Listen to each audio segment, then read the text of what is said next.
La fin de l'automne est proche. Les bruits se font rares dans la montagne. Le grondement des torrents s'est apaisé.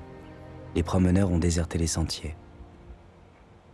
Eric, enfin seul, profite du silence paisible qui règne en altitude. Les derniers vautours se regroupent et prennent leur envol vers des contrées plus chaudes.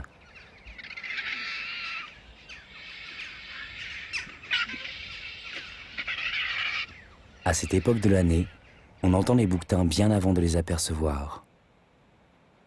Le bruit sourd et violent des cornes qui s'entrechoquent annonce les premiers combats.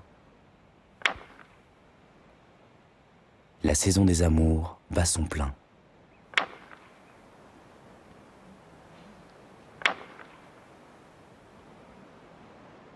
Les combats, ils sont pas dangereux, c'est pas mortel comme chez les chamois. Les chamois ont des cornes très pointues et j'ai déjà vu des mâles se battre jusqu'à la mort des nœuds, quoi. Ils cherchent vraiment à s'éventrer. Ça existe chez le chamois.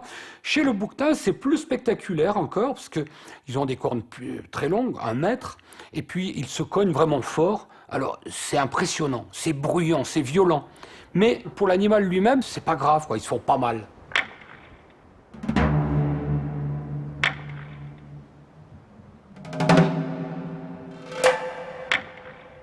Les mâles, particulièrement paisibles le reste de l'année, semblent perdre la raison.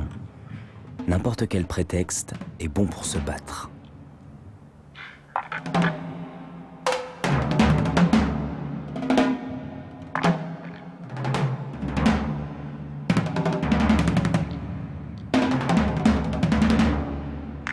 Ils ne prennent presque plus la peine de se nourrir et vivent sur leurs réserves de graisse accumulées durant l'été.